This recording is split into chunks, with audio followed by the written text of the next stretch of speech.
இந்த மேராஜ் என்ற விண்ணுலக பயணத்தை எப்பொழுது மேற்கொண்டார்கள், எப்பொழுது அவர்களை அல்லாஹ் விண்ணுலகத்திற்கு அழைத்து சென்றான்? இந்த காலத்தை பொறுத்த வரைக்கும் நம்ம சமுதாயத்தில் பரவலாக என்ன நினைச்சிட்டு இருக்கிறாங்கன்னா, ரஜபு மாதம் 27ஆம் நாள் பிற 27 ரசூல் ஸல்லல்லாஹு அலைஹி வஸல்லம் மேராஜ் போனாங்க. அப்படிதான் எல்லா பள்ளிவாசல்கள்லையும் மேராஜ் இரவு உண்டு பயான்கள் நடக்கும். காலண்டர்களில் மேராஜ் இரவு உண்டு ரஜபு மாதம் 27ஆம் நாளை போட்டிருப்பாங்க. இந்த மேராஜை ஒட்டி நோன்பு மற்ற விசேஷங்களை எல்லாம் சிறப்பு தொழுகைகளை எல்லாம் உண்டாக்கி வச்சிருக்கிறாங்க. ஆனால் மேராஜ் நடந்தது என்பதற்கு தான் ஆதாரம் இருக்கே தவிர அது எந்த மாதம் நடந்தது என்பதில் ஒரு கருத்து, திட்டவட்டமான ஒரு கருத்து கிடையாது. அது அல்லாஹ்வும் சொல்லலை. எத்தனாவது மாசத்துல எந்த வருஷத்துல நான் இது மாதிரி அழைச்சிக்கிட்டு போனேன்னு அல்லாஹ்வும் சொல்லலை. அல்லாஹ்வுடைய திருத்தூதர் முஹம்மது ஸல்லல்லாஹு அலைஹி வஸல்லம் அவங்களும் சொல்லலை. சஹாபாக்கள் அறிவிக்கக்கூடிய ஆதாரபூர்வமான செய்திகள்லையும் வருஷம் மாசம் கிடைக்கல. அதனால என்ன இருக்குன்னு கேட்டா, இது சம்பந்தமா 10 அபிப்பிராயங்களை சொல்றாங்க. அதுல இருந்து தெரிஞ்சுக்கலாம் இந்த நாள் எது என்பதற்கு ஆதாரம் கிடையாது. நம்ம மேராஜ்னு ஒரு நாளை கொண்டாடுறோமே, அதே தப்பு. ஒரு நாள் அந்த செய்திய நிகழ்ச்சியை நம்பணுங்கிற நம்ம கடமை. அது எத்தனாம் தேதிங்கிறத நம்ம அல்லாஹ்வும் ரசூலை சொல்லாம நம்ம கண்டுபிடிக்க முடியுமா? ரசூல் ஸல்லல்லாஹு அலைஹி வஸல்லத்தை மேராஜுக்கு அல்லாஹ் அழைச்சிக்கிட்டு போனான்னா எப்ப அழைச்சிக்கிட்டு போனான்னு அல்லாஹ் சொல்லணும். தனியா நடந்த ஒரு சம்பவம் அல்லது அல்லாஹ்வுடைய ரசூல் இந்த மாதிரி இத்தனாம் தேதி அல்ல இந்த மாசம் பிற இத்தனையில என்னை அல்லாஹ் அழைச்சிக்கிட்டு போனான்னு அல்லாஹ்வுடைய ரசூல் சொல்லணும். அல்லாஹ்வும் சொல்லலை, அல்லாஹ்வுடைய ரசூல் ஸல்லல்லாஹு அலைஹி வஸல்லம் அவங்களும் சொல்லலை. அவங்களோட ரொம்ப நெருங்கி பழகின சஹாபாக்களாவது இதை கேட்டுக்கிட்டு சொல்லியிருப்பாங்கன்னு அவங்களாவது தேதிய பிறைய வருஷத்தை சொல்லியிருக்கிறாங்களான்னா அதுவும் கிடையாது. அப்ப ரஜபு மாசம் பிற 27 மேராஜ் நடந்தது என்று சொல்ற அடிப்படையே தப்பு. இதை பற்றி இப்னுல் ஜௌஸின்னு ஒரு பெரிய அறிஞர் அவர் என்ன சொல்றாருன்னா, இந்த மேராஜ் நடந்தது நபி ஸல்லல்லாஹு அலைஹி வஸல்லம் ஹிஜ்ரத் புறப்படுறதுக்கு 8 மாசத்துக்கு முன்னாடி, ஹிஜ்ரத் போறதுக்கு 8 மாசத்துக்கு முன்னாடி இது நடந்தது. இவர் நல்ல பெரிய அறிஞர். இப்னுல் ஜௌஸிங்கிறவர் ரொம்ப தேர்ந்தெடுத்த அறிஞர்கள்ல ஒருவர் அப்படிங்கிறார் அவரு. இன்னொருத்தரை அபுர் ரபி பின் சாலிம் அப்படிங்கிறவர் என்ன சொல்றாருன்னா, ரசூல் ஸல்லல்லாஹு அலைஹி வஸல்லம் ஹிஜ்ரத் போறதுக்கு 6 மாசத்துக்கு முந்தி தான் நடந்துங்கிறார் அவர். இவர் 8 மாசத்துக்கு முந்திங்கிறாரு. ஹிஜ்ரத்துக்கு 8 மாசத்துக்கு முந்தியா. ஹிஜ்ரத்துங்கிறது 53வது வயசுல ரசூல் ஸல்லல்லாஹு அலைஹி வஸல்லம் நபியாக ஆகி 12 வருஷ காலமாக இது நடக்காம 13வது வருஷத்துல ஹிஜ்ரத் போறதுக்கு 8 மாசத்துக்கு முன்னாடி நடந்துச்சுன்னு ஒருத்தர் சொல்றாரு. இன்னும் ஒருத்தர் 6 மாசத்துக்கு முன்னாடிங்கிறாரு. இன்னும் ஒருத்தர் என்ன சொல்றாருன்னா, இப்ராஹிம் அல் ஹர்பி என்பவர் ஹிஜ்ரத் போறதுக்கு 11 மாசத்துக்கு முன்னாடி நடந்துச்சு அப்படிங்கிறாரு. அப்ப 11 மாசம் எனக்கு ஒரு வருஷம், ஒரு வருஷத்துக்கு முன்னாடி நடந்துச்சுன்னு அவர் சொல்றாரு. இப்னு அப்துல் பர்ங்கிறவர் என்ன சொல்றாருன்னு கேட்டா, ஹிஜ்ரத் போறதுக்கு ஒரு வருஷம் 2 மாசம் இருக்கும்போது 14 மாசத்துக்கு முன்னாடி, ஹிஜ்ரத் போறதுக்கு 14 மாதத்திற்கு முன்னாடி இது நடந்தது அப்படிங்கிறார் அவரு.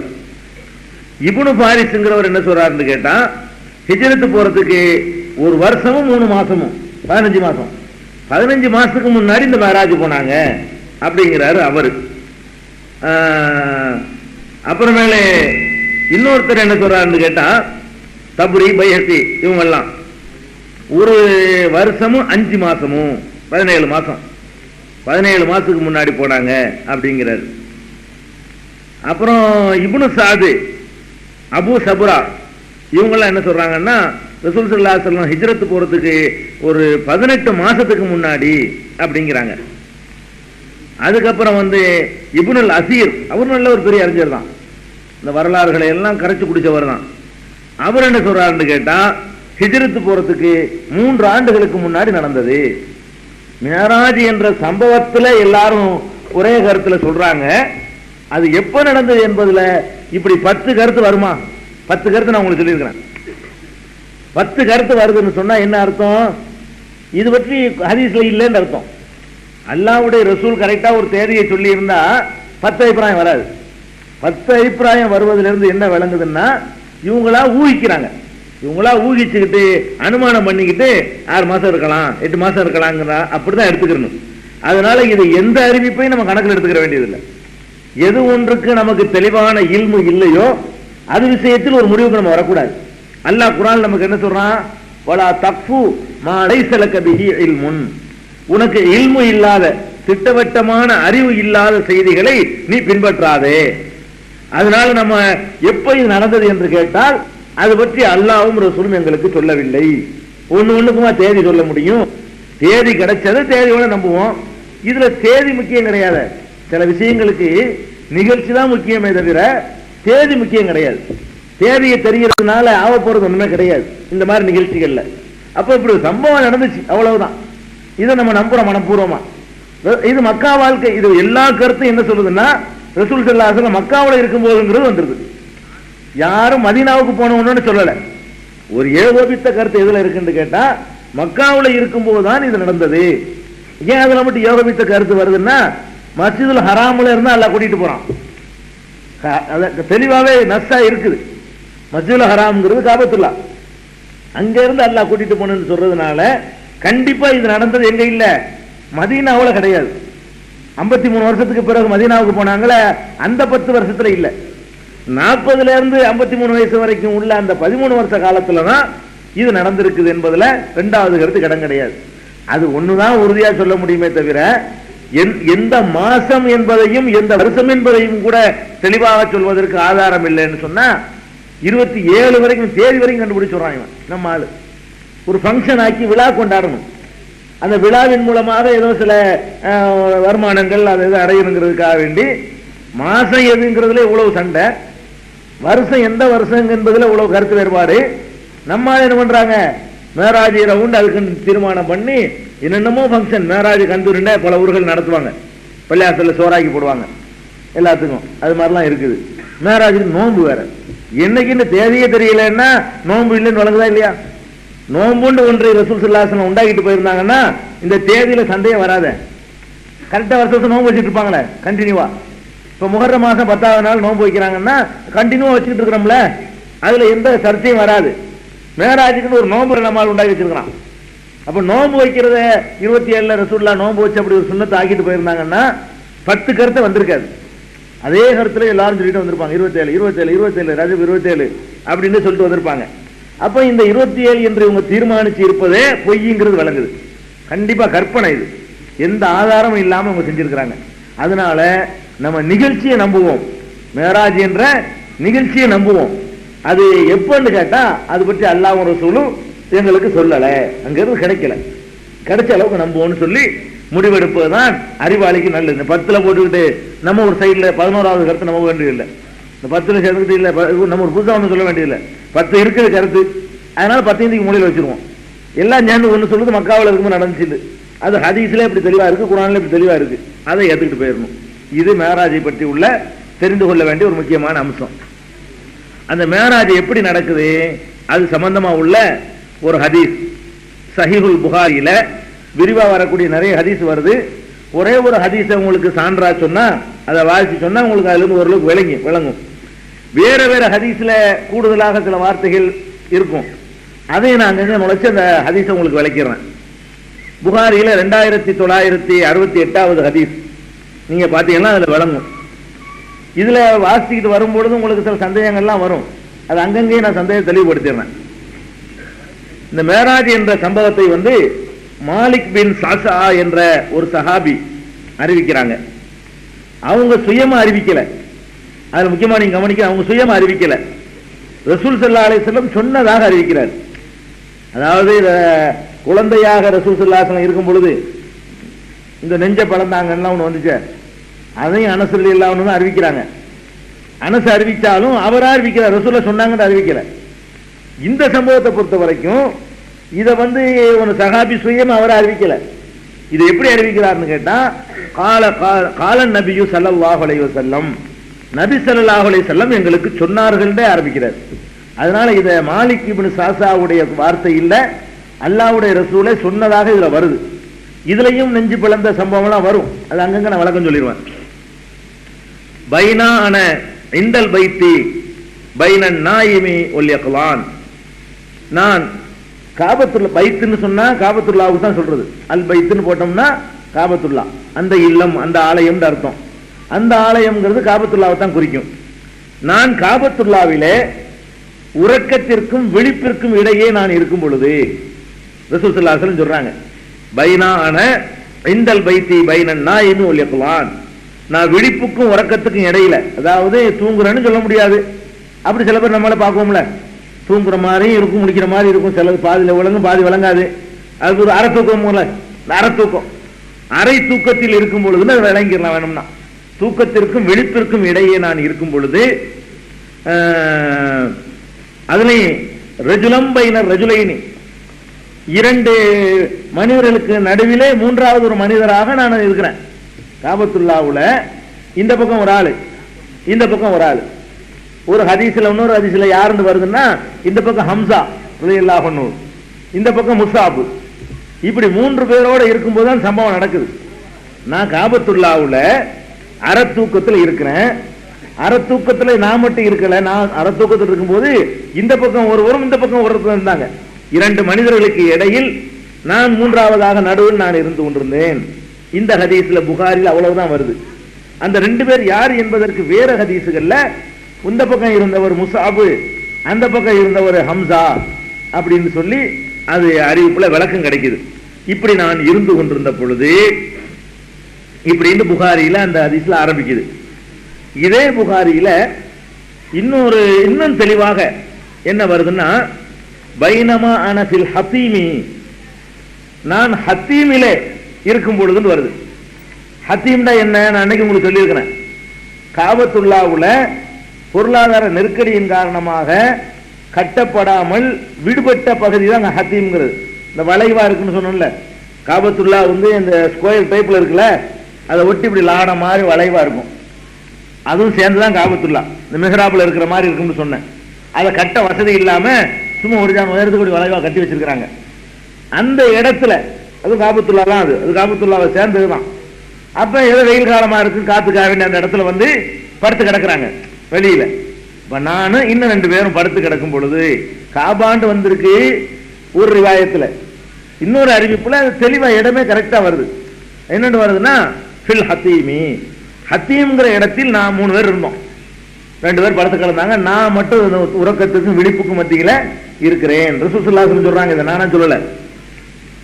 அப்புறம் இதுல இன்னொரு அறிவிப்பு தெரிஞ்சுக்கணும்.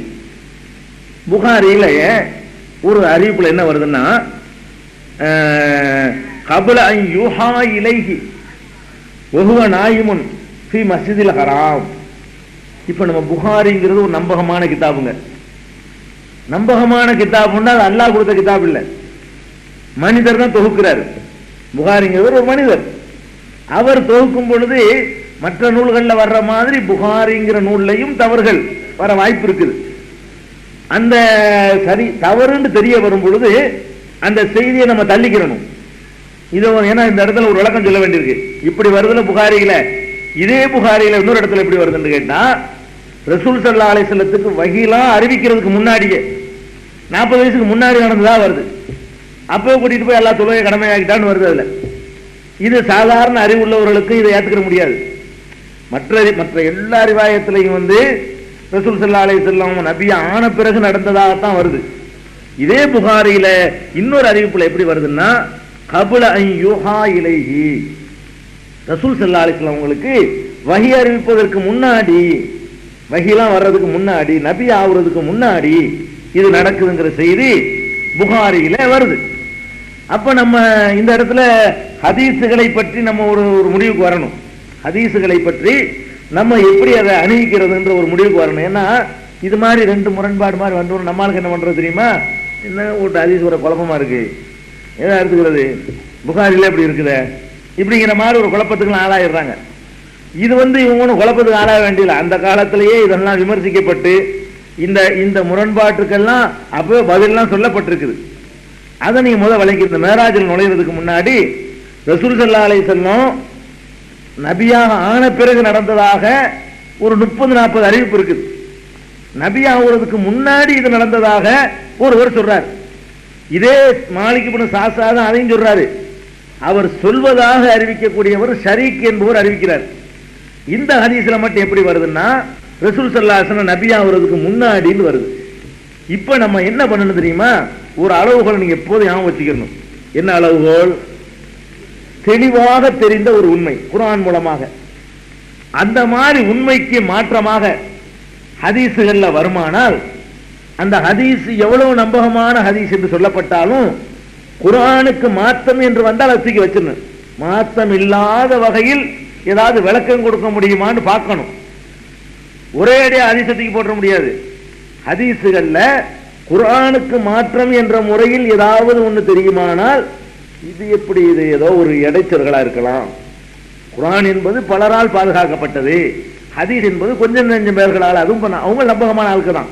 ஏதோ நம்ம கணிச்சதுல நம்பகமான ஆள் நினைச்ச ஒருத்தர் தவறானவராக இருந்திருக்கலாம். அவர் கவனக்குறைவா அவனோட ஒன்று சொல்லியிருக்கலாம். யாவு குறைகா வஹி அறிவிக்கிறதுக்கு பிந்தின்னு ஒருத்தர் சொன்னது முந்தின்னு ஒரு விளங்கி சொல்லியிருக்கலாம். சின்ன வார்த்தை தானே. ரசூல் ஸல்லல்லாஹு அலைஹி வஸல்லம் வஹி அறிவிப்பதற்கு முன்னாடின்னு இதுல வந்திருக்குது. முன்னாடிங்கிற இடத்துல பின்னாடின்னு ஒரு சொல்லியிருக்கலாம். முன்னாடிங்கிறது ஒரு பின்னாடின்னு விளங்கிட்டு என்ன செய்யலாம், அந்த வார்த்தையை போட்டிருக்கலாம் வேணும்னு இல்லாட்டா கூட. அப்ப இந்த மாதிரி நமக்கு ஒரு முரண்பட்ட மாதிரி குர்ஆனோடு மோதுற மாதிரி சிலது தெரிய வருமானால் அப்ப நம்ம என்ன பண்ணணும் தெரியுமா? முதல் உரைகளாக குர்ஆனை வைத்துக் கொண்டு அந்த செய்தி எவ்வளவு நம்பகமானதா இருந்தாலும் அப்படி தூக்கி தனியா வச்சிடணும். அதுக்கு சான்றாக நான் ஒரு சம்பவத்தை கூட சொல்லுவேன். ஒரு ஹதீஸ்ல ரசூல் ஸல்லல்லாஹு அலைஹி வஸல்லம் சொன்னதாக ஆயிஷா நாயகிட்ட வந்து அந்த செய்தி கிடைக்குது. என்ன கிடைக்குது தெரியுமா? ஒருவர் இறந்து விட்டார் என்று சொன்னால், மையத்து போனோம் ஜனாசா, இறந்தவர் வந்து அதாவது இறந்தவரை சுற்றி இருந்து கொண்டு மக்கள் அழுதார்களேயானால் இவங்க அழுகுறதுனால மையத்துக்கு வேதனை செய்யப்படுகிறது. ஒரு ஹதீஸ் இருக்கு, புகாரில இருக்குது, முஸ்லிம்ல இருக்குது, எல்லா ஹதீஸும் உள்ள இருக்குது. எப்படி இருக்குது? இன்னல் மையித லயுஅஸபு பிபுகாய் அஹ்லிஹி, குடும்பத்தார் அழுகின்ற காரணத்தினால் மையத்துக்கு வேதனை செய்யப்படுகிறது அப்படின்னு ஒரு செய்திங்க. இந்த செய்தியை ஆயிஷா நாயகிட்ட வந்து சில பேர் சொல்றாங்க. ரசூல் ஸல்லல்லாஹு அலைஹி வஸல்லம் அப்படி சொல்லியிருக்கிறாங்க அழுகுறதுனால. ஆயிஷா நாயகிக்கு வந்து பெரிய ஆச்சரியம், ரசூலுல்லாஹ் இப்படி சொல்ல மாட்டாங்களே, இது அடிப்படையே மாத்தி சொல்றீங்க.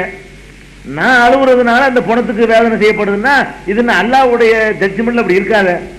ஆயிஷா நாயகி கேட்கிறாங்க, அதாவது நான் அழுதா எனக்கு தண்டனை ஓகே, மையத்தை சுத்தி உட்கார்ந்துகிட்டு மற்றவங்க அழுதா மையத்துக்கு வேதனை செய்யப்படுது என்பது இந்த கோட்பாடு எப்படி அறிவுக்கு பொருத்தமா இருக்குது? அறிவுக்கும் பொருந்தல. ஆயிஷா நான் என்ன சொல்றாங்க தெரியுமா? ரசூலுல்லாஹ் சொன்னதா சொல்றாங்களா உங்கள்கிட்ட? அதுக்கு தனியா வச்சிருங்க. ஹஸ்புக்குமுல் குர்ஆன், குர்ஆன் போதும். குர்ஆன்ல என்ன இருக்குது? லா தஸிரு வாஸிரத்துன் விஸ்ர உக்ரா, ஒருத்தர் சுமையை ஒருத்தர் சுமக்க மாட்டார்னு இருக்குது. ஆயிஷா நாயகி குர்ஆன் ஆயத்தை வாசி காட்டுறாங்க. ஒருத்தர் சுமையை ஒருத்தர் சுமக்க மாட்டார்னு குர்ஆன் தெளிவா சொல்லுது.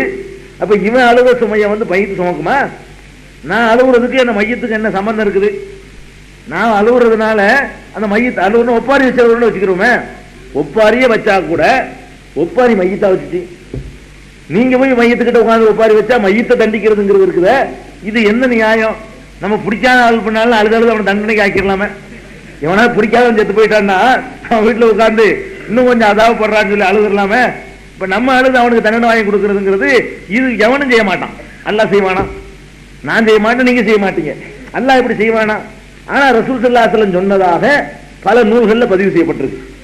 அது பதிவு செய்யப்படுற காலத்திலே ஆயிஷா நாயகி மருத்துவம் இருக்கிறாங்க. இது ஏதோ தப்பா வழங்கியிருப்பாங்க. மனிதர்கள் கேட்டு சொல்றதானே நேரடியா மோதுது. இஸ்லாமிய கோட்பாடு, அடிப்படை, நம்பிக்கை எல்லாத்தோடையும் நேரடியா மோதுது. சஹீஹ்னு சொல்லி ஆட்கள் சரியா இருக்கிறனால சஹீஹ்ங்கிறோம், சொல்லக்கூடிய ஆட்கள் கரெக்டா இருக்கிறாங்க அதனால சஹீஹ்ங்கிறோம்.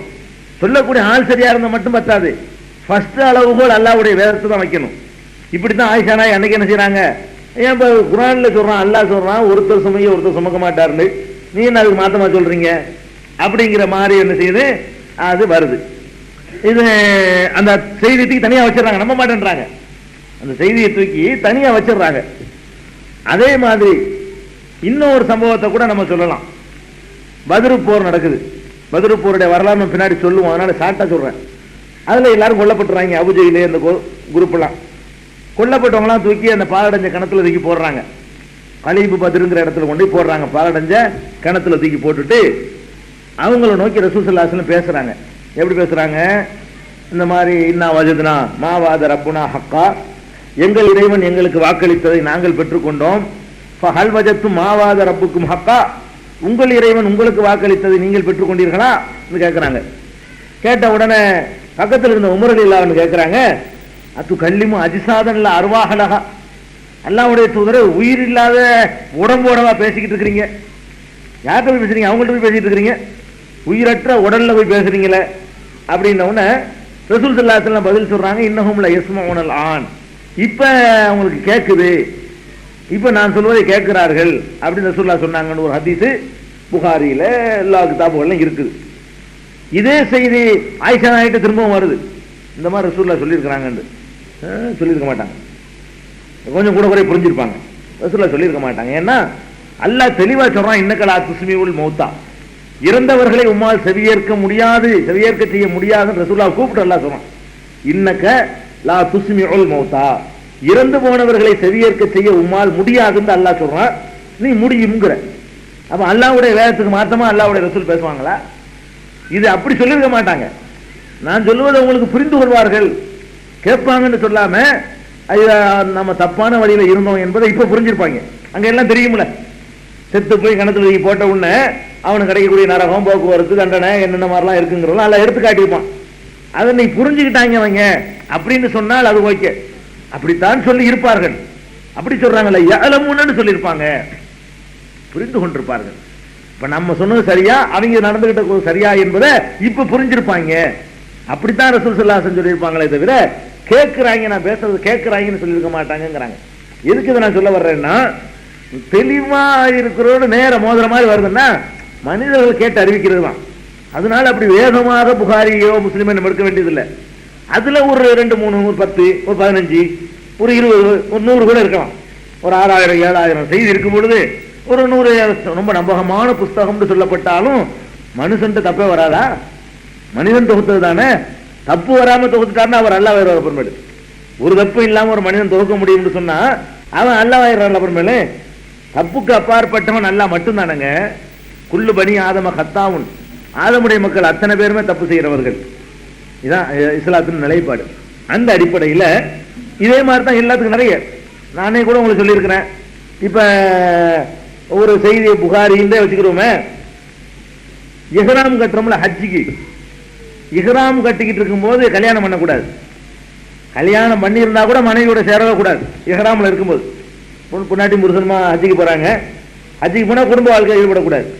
ஹஜ்ஜுடைய சரத்துல ஒண்ணு, இஹ்ராமுடைய இதுல அந்த குடும்ப வாழ்க்கை கம்ப்ளீட்டா என்ன செய்யணும், ஹஜ்ஜி டைம்ல தவிர்க்கணும்.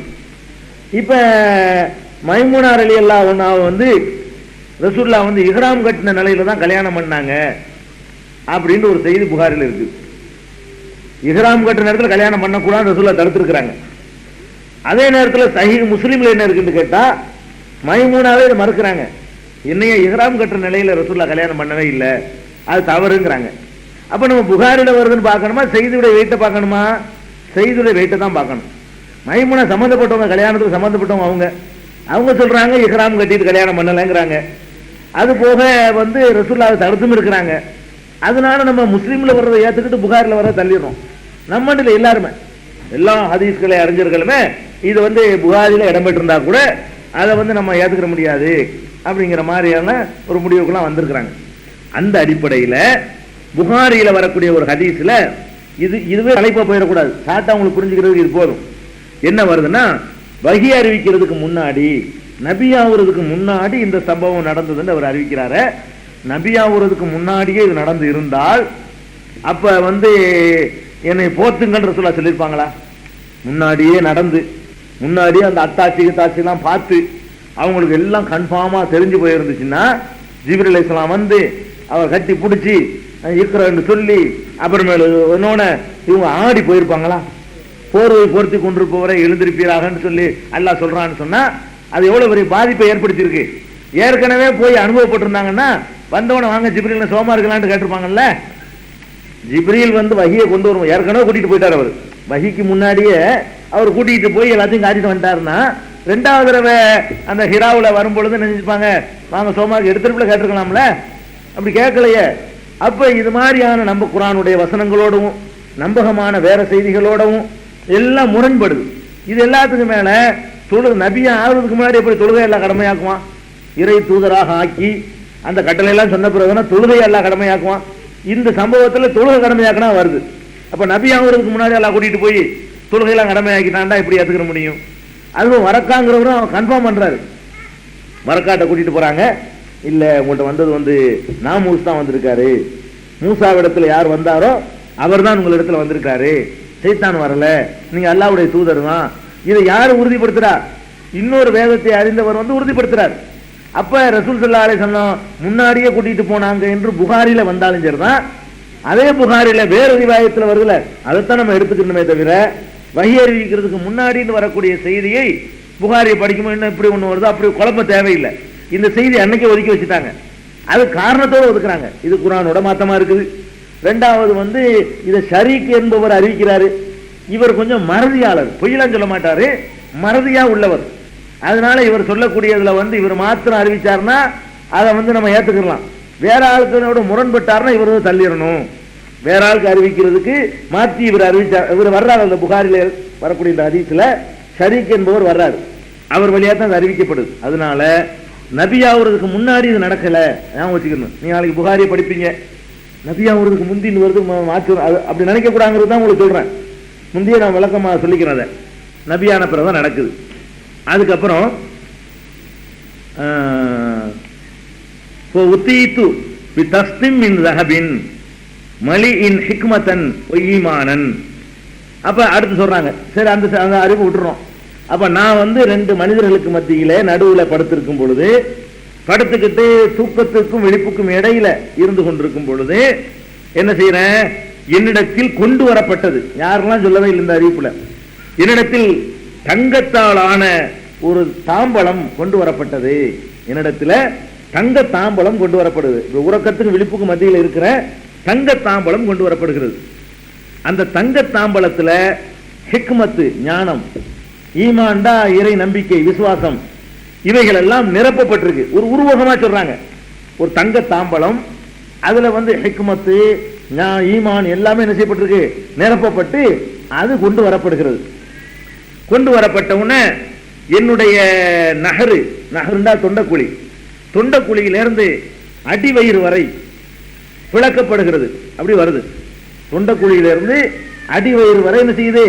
பிளக்கப்படுகிறது. அப்படி அதே புகார் நான் சொல்ற அந்த ரிவாயத்தில் வருது. பிளக்கப்பட்ட உடனே இன்னொரு அதுதான், பிளக்கப்பட்ட உடனே வயிறு இருக்குல்ல, ஜம்சம் தண்ணீரை கொண்டு அது கழுவப்படுகிறது. கழுவப்பட்ட உடனே அந்த தங்கத்தட்டில் கொண்டு வந்தாங்கல்ல ஈமான் ஹிக்மத்து, அதை கொண்டு அதுக்குள்ள ஊத்துறாங்க, நிறைக்கப்படுகிறது. அப்படின்னு சொல்லி இதுல புகாரியில ஆரம்பிக்குது. இந்த சம்பவத்தினுடைய துவக்கம் எப்படி வருதுன்னா இந்த மாதிரி தான் வருது. இதை வச்சவன என்ன பண்ணிடுறாங்க? விட்டு இப்படி அறுத்து நெஞ்ச பலந்து உள்ள கொண்டு ஈமான் ஹிக்மத்தெல்லாம் தட்டில் கொண்டு வர முடியுமா? அதை கொண்டு நிறைக்கிறதுன்னா என்ன ஒரு பொருளாது? தட்டில் கொண்டு ஊத்துற சாமான ஈமான்ங்கிறது அப்படிங்கிற மாதிரி எல்லாம் ஒரு டவுட் வரும். ஒரு டவுட்டும் வர வேண்டியது இல்லை. ஏன்னு கேட்டா இது நல்லா, இது ஆரம்பமே தெளிவா சொல்லுது. எப்படி சொல்லுது? நான் அரை தூக்கத்துல உறக்கத்துக்கு விழிப்புல இருக்கும் பொழுதுன்னு தான் சொல்றாங்க ஆரம்பமே. இன்னும் அவங்க முழிக்கல, நீங்க நல்லா விளங்கிக்கணும். உறக்கத்துக்கும் விழிப்புக்கும் உள்ளதுல ஒரு காட்சி மாதிரி தென்படும்ல, அதுதான். அப்ப ஈமான் ஹிக்மத்தெல்லாம் பார்க்கலாம் கனவு மாதிரி. அதான் இது நடக்கிற வரைக்கும் ரசூல் ஸல்லல்லாஹு அலைஹி வஸல்லம் எழும்பி அவங்களை கூப்பிடல. இன்னும் என்னென்ன ஆரம்பிக்கிற ஹதீஸுடைய ஆரம்பத்தை என்ன சொன்ன? பைனா அன இந்தல் பைத்தி பைனன் நாயிமி ஒல் யக்லான், தூக்கத்திற்கும் விழிப்பிற்கும் மத்தியிலே நான் இருக்கும் பொழுது, ஹத்தீமில் இருக்கும் பொழுது, ரெண்டு பேருக்கு இடையில் இருக்கும் பொழுது என்னிடத்தில் ஒரு தட்டு கொண்டு வரப்படுகிறது. அதனாலதான் ஹிக்மத்து ஈமான்லாம் பார்க்க முடிஞ்சு தட்டுல. அதாவது இந்த கண்ணால் பார்க்க முடியாது. இந்த கண்ணை கொண்டு ஒரு தட்டுல ஈமான வச்சு பார்க்க இயலுமா? ஈமான்ங்கிறது பார்க்கிற பொருளா? ஹிக்மத்துங்கிறது பார்க்கிற பொருளா? ஞானம்ங்கிறது பார்க்க முடியாதுங்க. அப்ப பார்க்கப்படும் தட்டுல கொண்டு வரப்படுதுன்னா ஒரு இந்த உருவ காட்சியாக ஒரு ஆத்மீக அடிப்படையில அப்படிலாம் நல்லா காட்ட முடியும். ஈமான் மாதிரி ஹிக்மத் மாதிரி வச்சு இதான்ப்பா ஈமான் ஹிக்மத் காட்ட முடியும். அப்ப இதுல கூட ஒரு சம்பவம் வரும். ஜிப்ரீல் அலைஹிஸ்ஸலாம் வந்து இந்த சம்பவத்தில் பின்னாடி வருது. பால், தேனு, வந்து மது மூணையும் கொண்டாந்து கொடுப்பாங்க ரசூல் ஸல்லல்லாஹு அலைஹி வஸல்லம். பாலை ரசூல் ஸல்லல்லாஹு அலைஹி வஸல்லம் எடுத்து குடிச்சிருவாங்க மூணுல. அப்ப இப்ப அவங்க ஜிப்ரீல் அலைஹிஸ்ஸலாம் சொல்லுவாங்க, நீ வந்து இயற்கையான மார்க்கத்தை தேர்ந்தெடுத்துக்கிட்ட, பாலுங்கிறது தூய்மை வெண்மையானது, அதை நீ தேர்ந்தெடுத்துக்கிட்ட. நீ வந்து வேற சாராயத்தையோ வேற தேர்ந்தெடுத்து சொன்னா உம்மத்தெல்லாம் வழிகட்டு போயிருப்பாங்க, நீனு வழிகட்டு போயிருப்ப. இது ஒரு உருவகமா காட்டப்படுது. பாலை தேர்ந்தெடுப்பதன் மூலமாக ஒரு செய்தி சொல்லப்படுது, பால் மாதிரி வெள்ளையான ஒரு மார்க்கம் இது அப்படின்னு சொல்லி தரப்படுது. அப்ப அந்த அடிப்படையில இதுல நெஞ்சு பிளந்ததாக வருது, வாஸ்தவம் ரொம்ப தெளிவா தான் வருது. ஆழ்ந்து சிந்திச்சீங்கன்னா நெஞ்சையெல்லாம் பிளந்து ஹிக்மத்து ஈமானெல்லாம் உன ஊத்தின என்ன செய்யல, நிறைக்கிற பொருள் இல்லை. அது மாதிரி உங்களுக்கு தோணுது. அதாவது உறக்கத்திற்கு விழிப்புல இருக்கிறதுனால அப்படியே ஈமானம் என்னமோ வர்ற மாதிரி தெரியுது, ஒரு தட்டுல கொண்டு வர்ற மாதிரி தெரியுது, கலக்கிற மாதிரி தெரியுது, உள்ள ஊத்துற மாதிரி தெரியுது, எல்லாம் அப்படி தெரியுற காட்சியா வருதே தவிர இன்னும் விழித்து விட்டார்கள் வரவே இல்லை. விழித்து முடிச்சுட்டாங்கன்னு என்ன செய்யல, வரவே இல்லை. அப்புறம் அதுலயே வருது இன்னொரு ரிவாயத்துல புகாரில, கல்வி, என்னுடைய கல்பு வெளியே எடுக்கப்படுகிறது, என்னுடைய கல்பு வெளியே எடுக்கப்படுகிறது. பிறகு ஈமானால் நிரப்பப்பட்ட அந்த தட்டு கொண்டு வரப்படுகிறது. அதை கொண்டு என்னுடைய கல்வை பிந்தி கழுவுறாங்க, கழுவி அதுக்குள்ள இந்த ஈமான வந்து ஊத்துறாங்க, பிறகு பல இடத்துல கொண்டு வைக்கிறாங்க அப்படின்னு சொல்லி புகாரியில வரக்கூடிய இன்னொரு ரிவாயத்துல வருது. இன்னொரு ரிவாயத்தில் என்ன வருதுன்னா, இத வந்து ரசூல் ஸல்லல்லாஹு அலைஹி வஸல்லம் வந்து அங்கிருந்து எடுத்துக்கொண்டு வந்து முஸ்லிம்ல உள்ள ரிவாயத்துல அங்க தூக்கிட்டு வந்து ஜம்சம் கிணத்துக்கிட்ட, அங்கதானே நடக்குது, காபத்துல்லா நடக்குது, படுத்து கிடக்கிற இடத்துல இருந்து கூப்பிடுற தூரத்துல தான் ஜம்சம் கிணறு, அதுலதான் அது ஹரம் எல்லைக்குள்ளான எல்லாம் இருக்குது. ஜம்சம் கிணறு கிட்ட வந்து அங்கிருந்து இந்த மாதிரி பிளந்த மாதிரி எல்லாம் அவங்களுக்கு தென்படுது. பிறகு இதெல்லாம் கொண்டு வந்து ஈமானு இதெல்லாம் ஊத்துனாங்கன்னு சொல்லி வருது. அப்ப இது வரைக்கும் உள்ளது எல்லாமே என்ன அடிப்படையில் வருதுன்னா சஹீஹான ரிவாயத் தான், அறிவிப்பாளர்லாம் கரெக்டா இருக்கிறாங்க. இந்த செய்தி வந்து ஒரு நம்பகமான, யாருமே வந்து விமர்சனம் செய்யாத செய்தி தான். இப்ப நமக்கு என்ன வரும்னா, இதயத்தை போட்டு எப்படி பழக்க முடியும், பிளந்து என்னத்தை கொண்டு வைக்க முடியும், பிளந்தா அந்த அறிகுறி இருக்குமே, பிளந்தா தைக்கிறது போறது இருக்குமே, அதெல்லாம் வச்சு அது மாதிரி எல்லாம் ஒண்ணு நடந்ததுக்கு எந்த ஒரு ஆதாரமும் இல்லை. அதனால நம்ம இது என்ன வழங்குறோம்னு கேட்டா, ரசூல் ஸல்லல்லாஹு அலைஹி வஸல்லம் அவர்கள் அந்த காபத்துல்லாவுல உறக்கத்திற்கும் விழிப்புக்கும் மத்தியில் இருக்கக்கூடிய நேரத்துல சில காட்சிகளை காட்டிவிட்டு தான் அப்புறம் நல்லா கூட்டு போறான். சுத்தப்படுத்துற மாதிரி ஒரு ஆத்மீகமான முறையில அப்படியே இருக்கிற மாதிரியும், அப்படியே உள்ள ஊத்துற மாதிரியும், அப்ப ஈமான்லாம் அப்படி நிறைகிற மாதிரியும், அப்படியே நமக்கு ஒரு ஒரு இன்பத்துல லயிச்சு போய் இந்த ஒரு சந்தோஷமான கனவுகள் தோன்றும் இல்லையா, அது வரைக்கும் அந்த நிலையில ரசூலுல்லாஹ் இருந்திருக்கிறாங்கன்னு வழங்குது. அதுக்கப்புறம் தான் வாகனம் கொண்டு வர்றப்ப சொல்றாங்க ரசூல் ஸல்லல்லாஹு அலைஹி வஸல்லம், உத்தீது பிதாபத்தின் அபியல, பிறகு வெண்மையான வெள்ளை வெளேர் என்ற ஒரு வாகனம் என்னிடத்தில் கொண்டு வரப்படுகிறது. அந்த வாகனத்தினுடைய சைஸ் என்னன்னு கேட்டா, தூனல் பகலி ஃபௌகல் ஹிமாரி, கழுதைக்கு கொஞ்சம் மேல, குதிரைக்கு கொஞ்சம், கோவேறு கழுதைக்கு கொஞ்சம் கீழே. கழுதையை விட கொஞ்சம் பெருசு, கோவேறு கழுதையை விட கொஞ்சம் சிறுசு, சைஸுக்கு தான் சொல்றாங்க. நம்ம என்ன பண்ணிவிட்டான்னா அந்த வடிவத்தையே போட்டு, குதிரை மாதிரி போட்டு, ஒரு மனுஷ முகத்தையும் போட்டு, அதுக்கு 2 ரெக்கையும் போட்டு, புராக்குன்னு போட்டு வீட்டில் மாட்டி வச்சிருக்கான். புராக் வாகனம்னு சொல்லி, அதாவது அல் புராக்குன்னு அதுல வருது. புராக்குங்கிற வாகனம் கொண்டு வரப்படுகிறது. புராக்குன்ற உடனே நம்ம என்ன விளங்கிக்கிறோம்னா, நம்ம பார்த்த மாதிரி ஒரு கழுதை குதிரை மாதிரி ஒரு தோற்றம் விளங்கிக்கிறோம். புராக்குங்கிற வார்த்தைக்கு என்ன அர்த்தம் தெரியுமா? பர்க்குல இருந்து தான் புராக். புராக்குன்னா மின்னல் வேகத்தில் பயணம் செய்யக்கூடிய ஒரு வாகனம். புராக்குக்கு என்ன அர்த்தம்? பர்க் என்ற வார்த்தையிலிருந்து புராக்கு பிறக்குது. மின்னல் வேகத்தில் அது பறக்கிறதுனால அதுக்கு பேர் வந்து புராக். அப்ப இந்த மின்னல் வேகத்தில் பறக்கக்கூடிய வாகனமா இருந்ததுனாலதான் சீக்கிரம் வர முடிஞ்சு. அந்த வாகனம் என்பது ரொம்ப வேகமாக செல்லக்கூடிய ஒரு வாகனம்.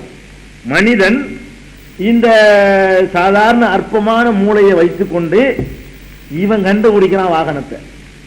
அற்பமான ஒரு மூளையை வைத்துக் கொண்டு மின்னல் வேகத்தில் பறக்கக்கூடிய விமானங்களை கண்டுபிடிக்கிறான். மின்னல் வேகத்தை ஒன்றும் கண்டுபிடிக்கல, ஓரளவுக்கு வேகமாக போகக்கூடிய விமானங்களை மனுஷன் என்ன செய்யறான்? கண்டுபிடிக்கிறான். ராக்கெட்டை கண்டுபிடிச்சிருக்கான். ராக்கெட்ல எத்தனையோ ஆயிரக்கணக்கான மைல் வேகத்தில் என்ன செய்யுது? பறந்து போகுது.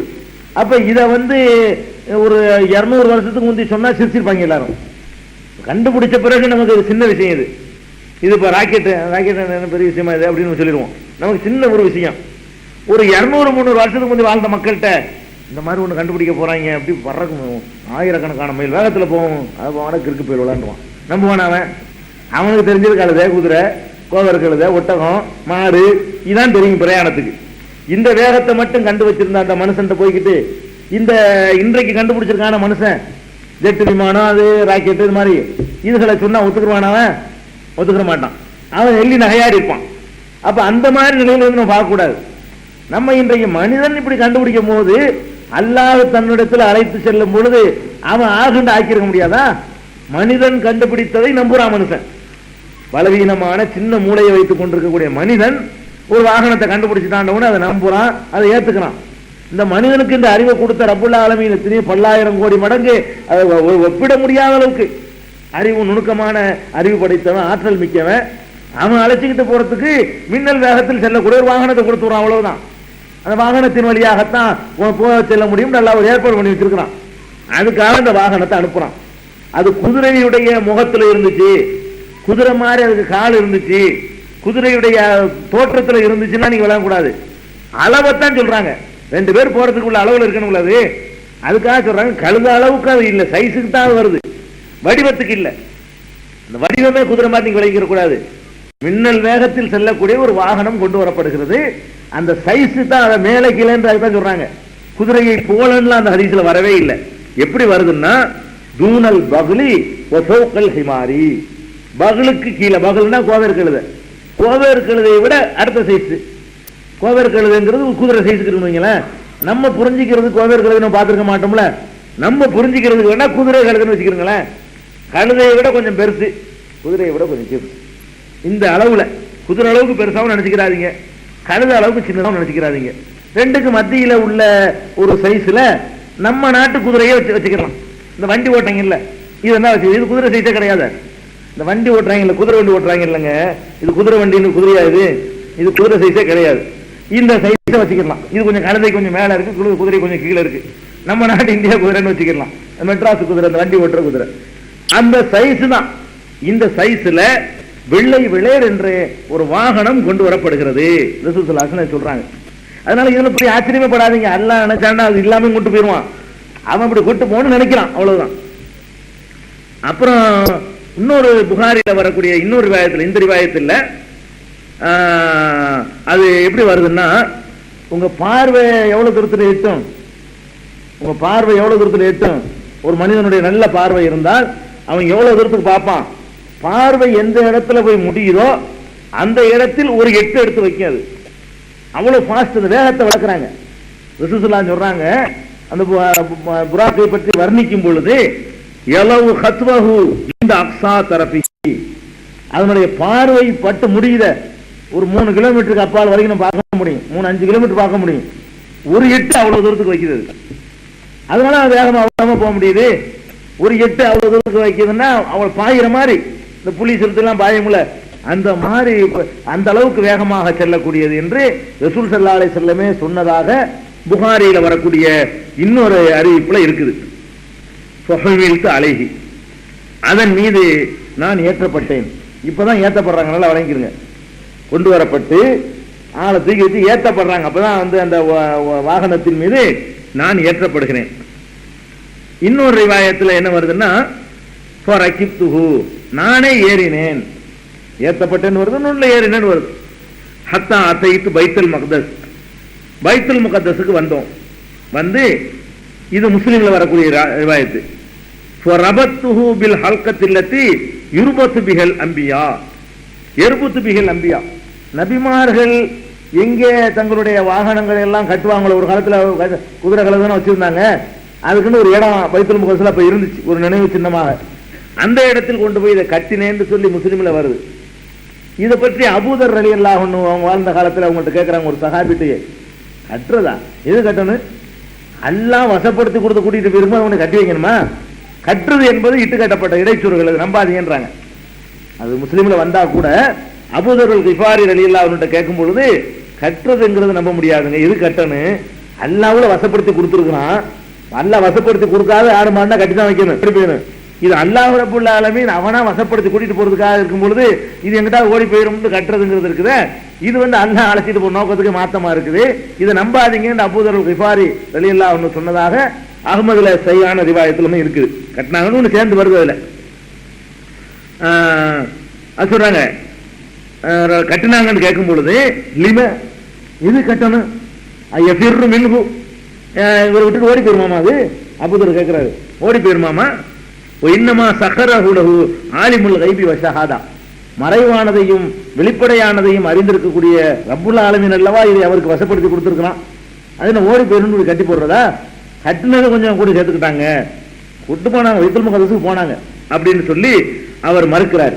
யாரு? அபூதர் கிஃபாரி ரலியல்லாஹு அன்ஹு மறுத்திருக்கிறாங்க. அதையும் ஞாபகம். பிறகு சும்ம தகல்துல் மஸ்ஜித, பைத்துல் முகத்தஸுக்கு போயிட்டாங்கல்ல, பைத்துல் முகத்தஸ்ல போன உடனே பள்ளிவாசலுக்குள் நுழைந்தேன்.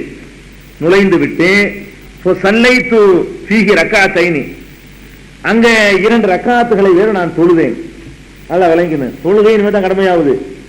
2 ரக்காத்துகளை வேற என்ன செஞ்ச? தொழுதேன்னு வருது. சல்லைத்து ஃபீஹி ரக்காத்தைனி, 2 ரக்காத்துகளை வேற நான் தொழுதேன். சும்மா ஹரஜித்து, பிறகு நான் வெளியே வந்தேன். ஃபஜானி ஜிப்ரீல் அலைஹிஸ்ஸலாத்து வஸ்ஸலாம், ஜிப்ரீல் அலைஹிஸ்ஸலாம் என்னிடத்தில் கொண்டு வந்தார்கள். பி இனாயின் மின் ஹம்ரின் வ இனாயின் மின் லபனின், பால் பாத்திரம் ஒன்றையும் மதுபான பாத்திரம் ஒன்றையும் என்னிடத்தில் கொண்டு வந்தார்கள். ஃபக்தர்துல் லபன, நான் பால் பாத்திரத்தையே தேர்ந்தெடுத்துக் கொண்டேன்.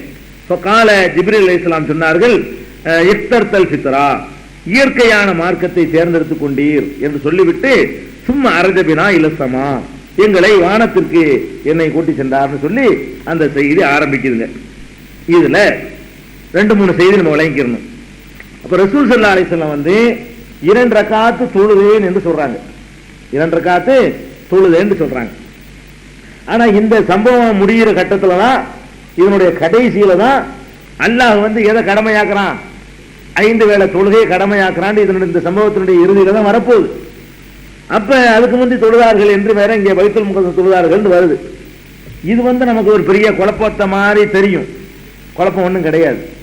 ஏன் கிடையாதுன்னா, என்ன இத்தனை ரிவாயத்தை நான் சொன்னேன்ல உங்களுக்கு, இது எப்ப நடந்துச்சுன்னு சொன்னேன்ல, மேராஜ் எப்ப நடந்துச்சுன்னா நபியான அந்த வருஷமே நடக்கல.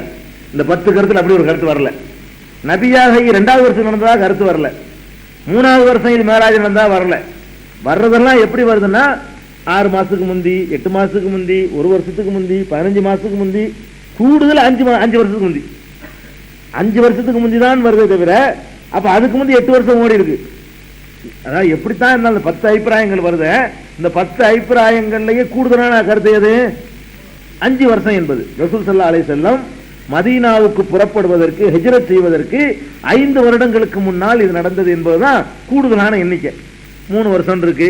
கொண்டு போங்க வாலி வருதான். ஆமா, ஞாபகம் சொல்லிக்கிட்டாரு. அப்ப நல்லா கவனிங்க, 5 வருஷத்துக்கு முன்னாடின்னு ஒரு கருத்து. 3 வருஷம், 2 வருஷம், 1 வருஷம், 15 மாசம், 17 மாசம், 18 மாசம், 8 மாசம், 6 மாசம் வருது. அப்ப ரசூல் ஸல்லல்லாஹு அலைஹி வஸல்லம் 40 வயசுல நபியா வராங்க. 41ல இது நடக்கல. நடந்ததா ஒருத்தரும் சொல்லல. 42வது வயசுல நடந்ததாக யாரும் சொல்லல. 43வது வயசுல நடந்ததாக யாரும் சொல்லல. 44வது வயசுல நடந்ததாகவும் மேராஜ் நடந்ததா எந்த கருத்தும் இல்ல. 45வது வயசுல நடந்ததாகவும் யாரும் சொல்லல. 46ல யாரும் சொல்லல. 47, 48ல தான் ஆரம்பிக்குது.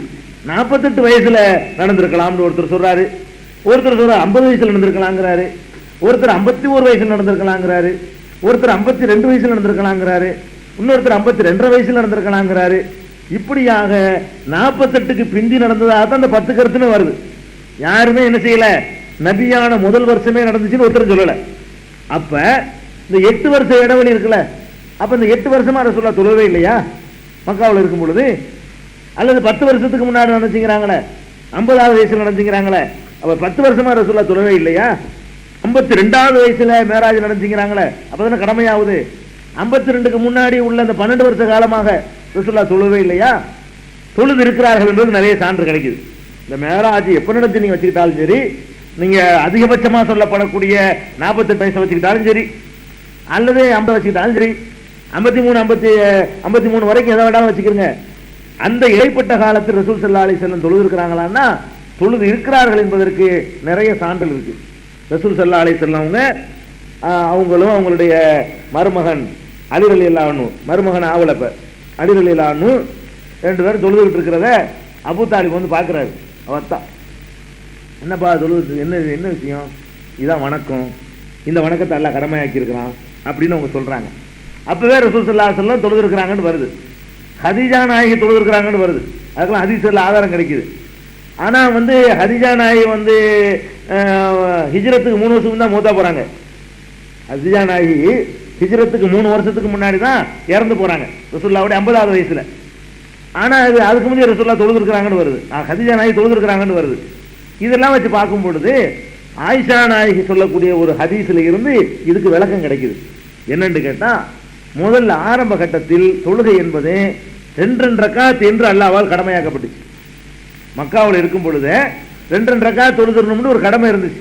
இந்த லொஹருக்கு 4, மகரிபுக்கு 3, அசருக்கு 4 அந்த மாதிரி இல்லாம 2 ரக்காத் என்ற முறையில கடமையாக ஆக்கப்பட்டிருந்துச்சு. அதுவும் இன்னொரு ரிவாயத்துல வருது, 2 வேளை தொழுகை அன்றைய கடமையா இருந்துச்சு. காலையிலும் மாலையிலும், காலையிலையும் மாலையிலையும் 2 ரக்காத் தொழுகிறது என்ற முறை ரசூல் ஸல்லல்லாஹு அலைஹி வஸல்லம் மேராஜ் போற வரைக்கும் இருந்தது. அந்த தொழுகையை ரசூல் ஸல்லல்லாஹு அலைஹி வஸல்லம் தொழுது இருக்கிறாங்க, அலி தொழுது இருக்கிறாங்க, ஹதீஜா நாயகி தொழுது இருக்கிறாங்க, ஆரம்ப கால முஸ்லீம்கள் தொழுது இருக்கிறாங்க. இன்னும் சொல்ல போனா ஹிஜ்ரத்துக்கு போனாங்கல்ல, ஹிஜ்ரத்துக்கு அபிசினியாவுக்கு போன அந்த மக்கள் ரசூல் ஸல்லல்லாஹு அலைஹி வஸல்லம் மதீனாவுக்கு போன பிறகு திரும்பி வர்றாங்க. திரும்பி வரும்போது ரசூல் ஸல்லல்லாஹு அலைஹி வஸல்லம் தொழுதுகிட்டு இருக்கிறாங்க. தொழுதுகிட்டு இருக்கும்போது வந்து என்ன செய்யறாங்க, ரசூலுல்லாஹ்ட்ட பேசுறாங்க. தொழுதுட்டு ரசூலுல்லாஹ்ட்ட வந்து, என்ன ரசூலுல்லாஹ் சும்மா இருக்கீங்களான்னு கேட்கறாங்க, சலாம் சொல்லிட்டு. ரசூல் ஸல்லல்லாஹு அலைஹி வஸல்லம் சலாம்லாம் கொடுத்த பிறகு என்ன, அவங்களுக்கு பேசலாம்ங்கிற தொழுகை தான் தெரியும். அவங்க ஹிஜ்ரத்துக்கு எப்போ புறப்பட்டு போயிட்டாங்க. இந்த தொழுகையினுடைய விதிமுறை சட்டத்திட்டம் மேராஜுக்கெல்லாம் முன்னாடி அவங்க போயிட்டாங்க. அதனால அந்த தொழுகையுடைய ஒழுங்குகள்லாம் அவங்களுக்கு தெரியாது. 2 ரக்காத் தொழுகிறது, தொழுகையில தேவைப்பட்டா பேசிக்கலாம். ஆரம்ப கால தொழுகை எப்படி இருந்துச்சுன்னு சொன்னா, தேவைப்பட்டா என்ன செய்யலாம், பேசிக்கலாம். அந்த மாதிரி இப்போ செய்யற இந்த மெத்தடு இது கடைசி காலத்துல வருது, மேராஜுக்கு பிறகு வருது. ஆரம்ப காலத்துல எப்படி இருக்குன்னு கேட்டா, இந்த ஹிஜ்ரத்துக்கு போனாங்கல்ல சஹாபாக்கள், அவங்களாம் தொழுகையில பேசிக்கிறாங்க. அபிஷனுல்லா போய் 2 பக்கத்துல நிற்கிறது, என்னப்பா என்ன யாரும் வந்திருக்கா, சரி சரி அல்ஹம்துலில்லாஹி ரப்பில் ஆலமீன் இப்படிங்கிறது இருந்துச்சு. இதை நினைச்சுக்கிட்டு சொல்றாங்களா, அதை நினைச்சுக்கிட்டு என்ன செய்யறாங்கன்னா, மதீனாவுக்கு வர்றாங்க. ஹிஜ்ரத்துக்கு போனவங்க எல்லாம் ரசூலுல்லாஹ் நல்ல நிலைக்கு வந்துட்டாங்க, வெற்றி பெற்றாங்க, அவங்க கை ஓங்கிருச்சுன்னு மதீனாவுக்கு வர்றாங்க. ரசூல் ஸல்லல்லாஹு அலைஹி வஸல்லம் தொழுதுட்டு இருக்கும் பொழுது அவங்கள்ட்ட வந்து சலாம் சொல்லி பேசுறாங்க. ரசூலுல்லாஹ் சலாம் சொல்லி சலாம் கொடுக்குற வரைக்கும் பேசாம இருந்துட்டு, நீங்க பேசக்கூடாதுங்க, இன்ன ஃபி ஸலாத்தில் ஷுகுலா, தொழுகையில ஒரு முழு கவனம் இருக்குன்னு, இப்படி பேசலாம் கூடாது அப்படின்னு சொல்லி போதிக்கிறாங்க. அவங்க ஏன் இப்படி பேசுனாங்கன்னு கேட்டா, அந்த ஏற்கனவே 2 டைம் தொழுவது இருந்துச்சுல, அப்ப அதுல அந்த இந்த மாதிரியான மெத்தட்லாம் கிடையாது. அந்த காலத்துல அவங்க ஹிஜ்ரத்து போனவங்க, அப்ப அதுல இருந்து ஹிஜ்ரத்து போனவங்கள தொழுதுருக்கிறாங்கன்னு விளங்குது. அவங்களும் தொழுதுருக்கிறாங்க. தொழுகையில் நாங்கள் சலாம் சொல்லி கொண்டிருப்போம், தொழுதுட்டு இருப்போம். யாராவது வந்து அஸ்ஸலாமு அலைக்கும்னு சொல்லிட்டு தொழுதுட்டு இருப்பாங்க. ஒரு ஆள் வந்துட்டாருன்னு சொன்னா ஒருத்தருக்கு நாங்கள் சலாம் சொல்லிக்கிருவோம். அதெல்லாம் தடுக்கப்படல, இன்னைக்கு பிந்தி தான் தடுக்கப்பட்டிருக்கு. அப்ப அதனால 2 ரக்காத் தொழுவது வந்து முரணா நீங்க நினைக்க கூடாது. இப்ப சொல்லக்கூடிய இந்த 5 வேளை தொழுகை இருக்க, இந்த மெத்தேடுல கடமையாக்குனதுதான் மேராஜ்ல. அதுக்கு முன்னாடி அல்லாஹ் வணங்குறதுக்காக 2 டைம்ங்கிற தொழுகை இருந்துச்சு. 2 ரக்காத் தொழுவாங்க, 2 காலை மாலை, அப்படிதான் குர்ஆன்ல இருக்குது. பில் குதுவி வல் ஆசால், காலையிலும் மாலையிலும் இறைவனை துதியுங்கள்னு அந்த நேரத்துல கட்டளை இருந்துச்சு. அந்த 2ஐ மட்டும் தொழுது கொண்டிருந்தார்கள். அதனால 2 ரக்காத் தொழுது வந்து முரணாக நீங்க விளங்கிட கூடாது.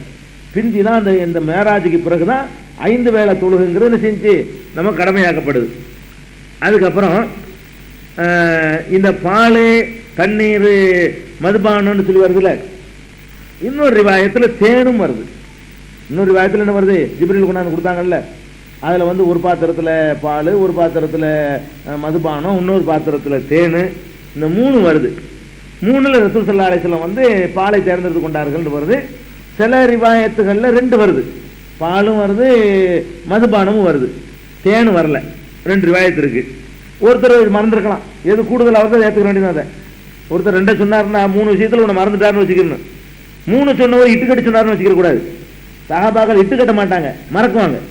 மறக்கிறது மனிதனுடைய இயல்புல உள்ளது. கூட சேர்த்து சொல்றது வேணும்னு பர்பஸா சொல்றது. 10 விஷயத்துல நான் 2 மறக்கிறதுங்கிறது நான் வேணும், அது மனுஷனுக்கு ஏற்படும். நீங்க 10 சொல்லி இருக்கும்போது நான் 2 சேர்த்து சொல்றது வேணும்னு செய்யறது. அப்ப சஹாபாக்களை பொறுத்த வரைக்கும் ஒருத்தர் 2 ஒருத்தர் 3 சொன்னார்னு சொன்னா நீங்க 3 தான் எடுத்துக்கணும். 2 வந்து எடுத்துக்கிற கூடாது, 3 வந்திருக்கும்னு விளங்கிக்கணும். அப்புறம் எடுத்துக்கொண்டேன்.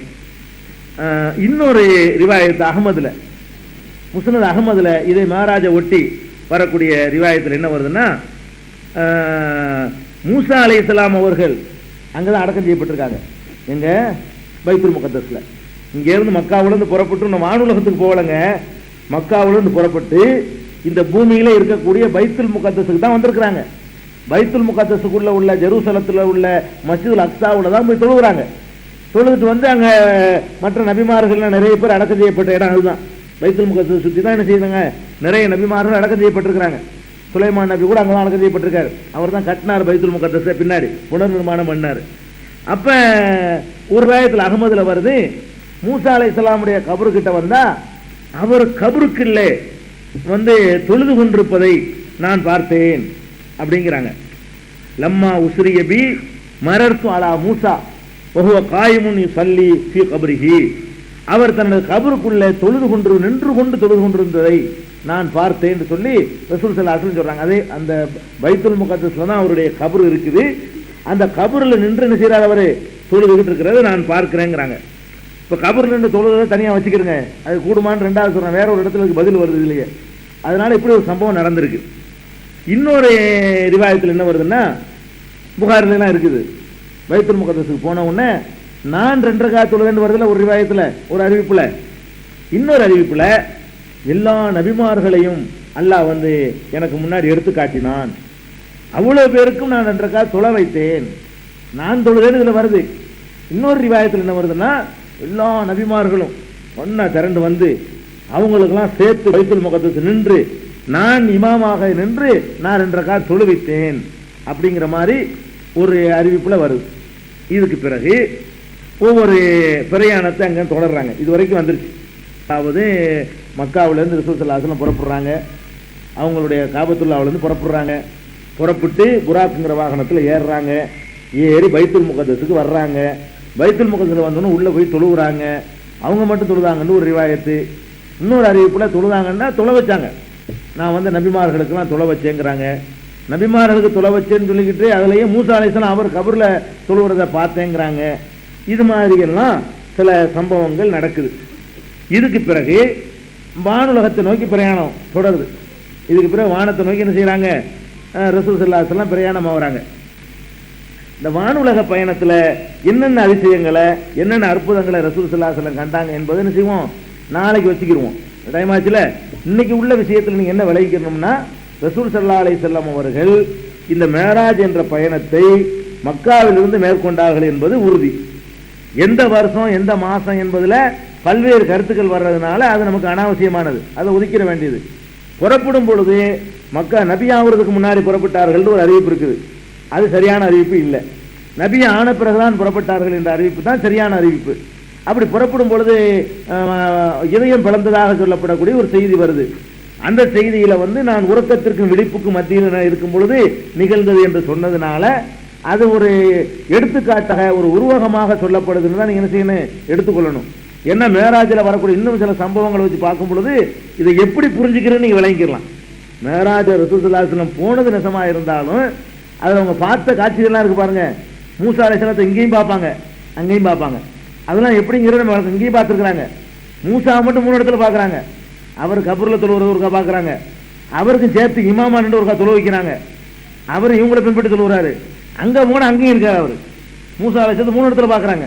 அப்போ இதெல்லாம் எப்படி இது நம்ம புரிஞ்சுக்கிறதுங்கிற சம்பவத்தை பூரா விளங்கிக்கிட்டு இது குழப்பம் இல்லாமல் ஒரு தெளிவாக எப்படி புரிஞ்சுக்கிறதுன்னு தெரிஞ்சுக்கிட்டோம்னா எந்த குழப்பமும் இருக்காது.